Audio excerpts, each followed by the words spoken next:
Lecture 10 में आज हम लोग सीखेंगे कि इंसर्ट ऑप्शन के टेक्स्ट में टेक्स्ट बॉक्स को कैसे यूज किया जाता है। टेक्स्ट बॉक्स ग्राफिक का एक इम्पॉर्टेंट पार्ट है। टेक्स्ट बॉक्स में हम लोग जो भी डेटा लिखते हैं वो डॉक्यूमेंट में कहीं भी सेट कर सकते हैं। टेक्स्ट बॉक्स पे क्लिक करने पर हमारे पास इस तरह से फॉर्मेट डिस्प्ले होता है। हम लोग यहाँ से ड्रॉ टेक्स्ट बॉक्स का यूज करते हैं। ड्रॉ टेक्स्ट बॉक्स इसलिए लेते हैं क्योंकि हम अपने हिसाब से उसको कहीं पर भी रख सकते हैं। जब आप ड्रॉ करते हो अपना टेक्स्ट बॉक्स तो आपकी स्क्रीन पर इस तरह से टेक्स्ट बॉक्स दिखाई देता है। इसमें आप कोई भी डेटा लिखते हो वो डेटा आप कहीं पर भी उठाकर रख सकते हो, क्योंकि जब हम लोग पेज पर कोई भी टाइपिंग करते हैं उसको हम लोग मूव नहीं करा सकते हैं। आप यहाँ पर अगर कोई टाइपिंग करते हो तो उसको मूव नहीं करा सकते हो, वो वहीं पे रहेगी। मूव का मतलब यहाँ कट और पेस्ट हो जाएगा कि इस प्लेस से हटकर दूसरी प्लेस पे लग जाएगा, लेकिन उसको हम इस तरह से मूव नहीं करा सकते हैं। लेकिन अगर आप अपना डेटा टेक्स्ट बॉक्स पे लिखते हो तो आप उसको मूव करा सकते हो। अगर आपको ये दिखाना है कि आपको ना पता चले किसी को कि आपने ये वर्किंग टेक्स्ट बॉक्स में की है, तो आप इसके लिए फॉर्मेट ऑप्शन के पे जाकर शेप आउटलाइन से, जैसे अभी मैंने पिछले ग्राफिक में बताया कि आप शेप भी लगा सकते हो, आउटलाइन भी लगा सकते हो, कलर भी फिल कर सकते हो। तो सेम प्रोसीजर इसमें है कि अगर हम टेक्स्ट बॉक्स में आउटलाइन में कलर देना चाहते हैं तो वो हम कलर यहाँ से दे सकते हैं कि आउटलाइन का कलर यहाँ से हो गया। लेकिन अगर हमें आउटलाइन चाहिए ही नहीं तो हम नो आउटलाइन करते हैं तो मेरा मैटर नॉर्मली ऐसे ही डिस्प्ले होता है जैसे हमने टाइपिंग की हो। लेकिन इससे आराम या फायदा ये होता है कि आप इसको कहीं पर भी आसानी से मूव कराकर ले जा सकते हो। तो टेक्स्ट बॉक्स में भी हम अपने मैटर को लिख सकते हैं जो हमारा इंसर्ट ऑप्शन के अंदर मिलता है। ये हमारे जरूरत के अनुसार होता है। जहां हमको लगता है कि ये मैटर हमको इस तरह से सेट करना है, तो जब हमको मैटर को इस तरह से सेट करना है तो हम लोग टेक्स्ट बॉक्स का यूज करते हैं और उस तरह से अपने मैटर को सेट कर लेते हैं। क्योंकि नॉर्मल टाइपिंग हम लोग इस तरह से नहीं कर सकते हैं।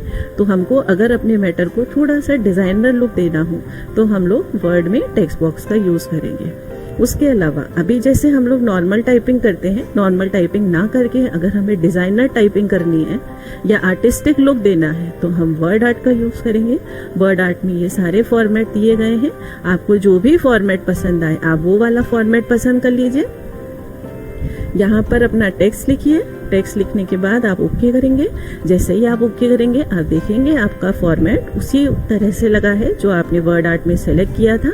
अगर आपको लगता है आपको ये स्टाइल पसंद नहीं है तो वर्ड आर्ट जैसे ही आप सेलेक्ट करोगे फॉर्मेट आता है। फॉर्मेट में वर्ड आर्ट से रिलेटेड ऑप्शन आ जाते हैं। ये चीज आपने ध्यान दीजिएगा। जब हम पिक्चर समझा रहे थे तो पिक्चर से रिलेटेड ऑप्शन डिस्प्ले हो रहे थे। क्लिप आर्ट जब यूज किया था तो क्लिप आर्ट से रिलेटेड ऑप्शन फॉर्मेट में डिस्प्ले हुए। अभी वर्ड आर्ट का यूज कर रहे हैं तो वर्ड आर्ट से रिलेटेड ऑप्शन फॉर्मेट में डिस्प्ले हो रहे हैं।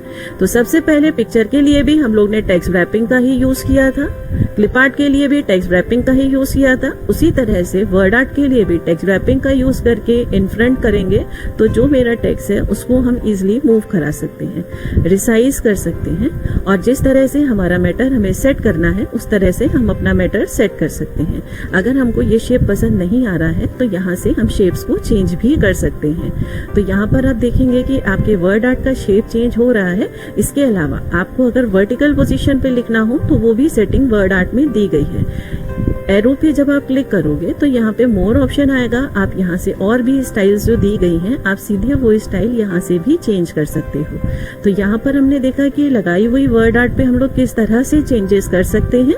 उसके अलावा यहाँ पर शेप है, शेप आउटलाइन है, चेंज शेप है, जैसे अभी हम लोग ने लास्ट पिक्चर और क्लिप आर्ट में यूज किया है वो आप देख सकते हो। शेडो इफेक्ट, शेडो इफेक्ट में हम लोग वर्ड आर्ट में डिफरेंट तरह के शेडो दे सकते हैं।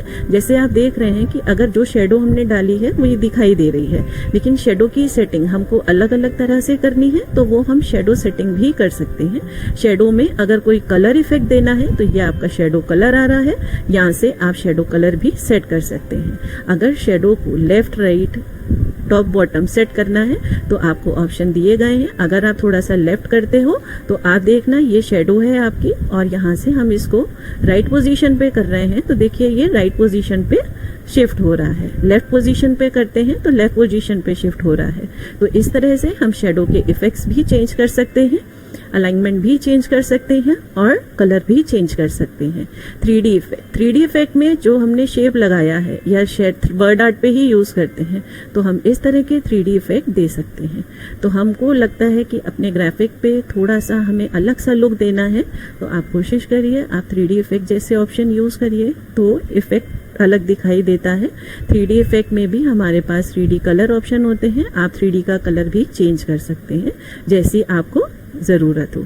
तो आपने देखा कि आपने 3D इफेक्ट नॉर्मल हेलो को आपने किस तरह से डिजाइनर लुक चेंज किया है उसका।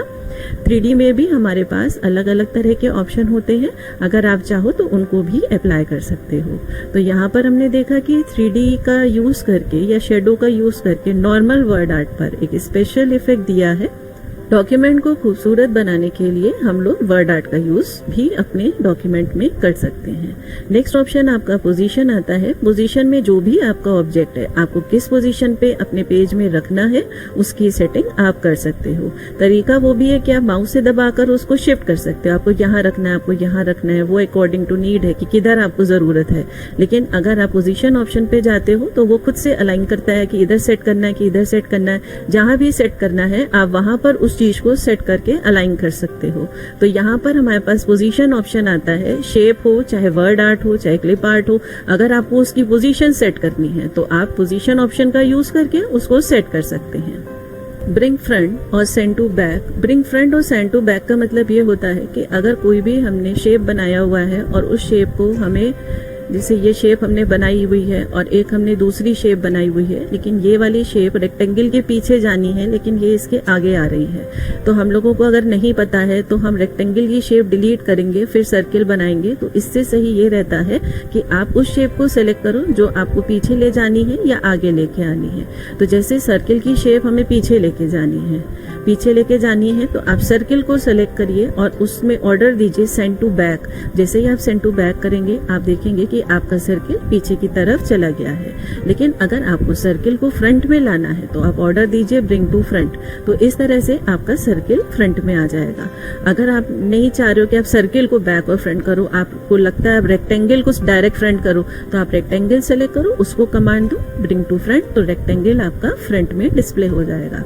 तो ये हमारे ऑर्डर पोर्शन में आता है कि जो शेप आप बनाते हो आपको किस ऑर्डर में रखना है, किसको बैक में करना है, किसको फ्रंट में करना है, वो सेटिंग यहाँ पर कर सकते हो।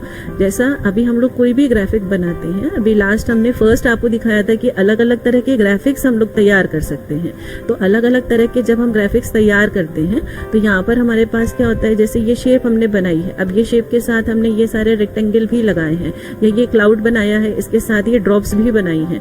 तो अगर हम एक एक को सेलेक्ट करेंगे तो बहुत टाइम लग जाएगा। हम चाहते हैं कि पूरे ग्राफिक को एक साथ सेलेक्ट कर लें और उसको हम ग्रुप कर लें। तो इसके लिए हमारे पास वर्ड में ग्रुप ऑप्शन दिया हुआ है। अगर आप ग्रुप का यूज करते हो तो आप अपने ग्राफिक्स को इजीली ग्रुप कर सकते हो।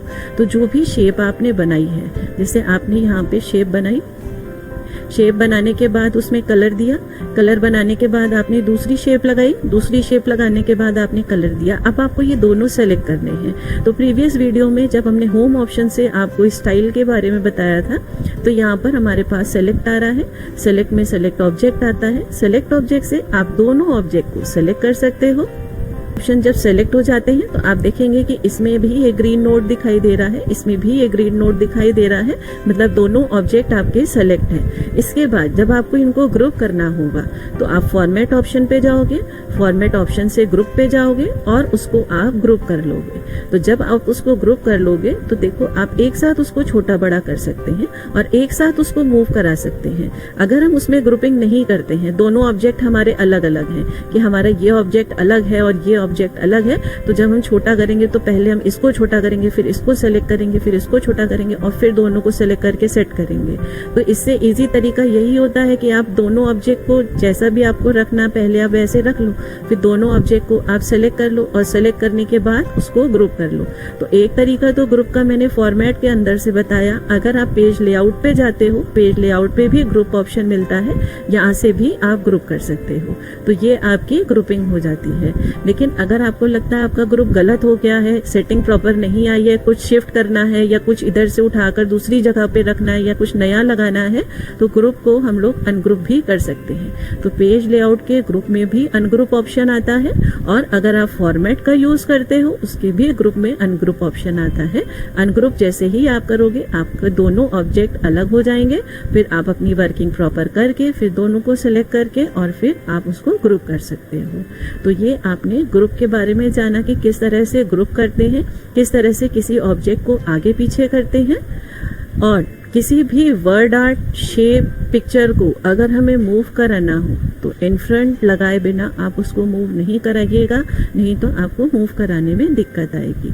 और नेक्स्ट आता है इसमें क्रॉप ऑप्शन। क्रॉप ऑप्शन में ये होता है किसी भी इमेज को अगर हमें कट करना हो, जैसे आपने यहाँ से इमेज लगाई और आपको लग रहा है ये इमेज आपको इतनी बड़ी नहीं चाहिए थी, आपको थोड़ी सी छोटी चाहिए थी, तो रिसाइज करने पे क्या होता है कि इमेज छोटी होती है, कटती नहीं है, केवल हमें ये फ्लावर चाहिए, ग्रीन हिस्सा।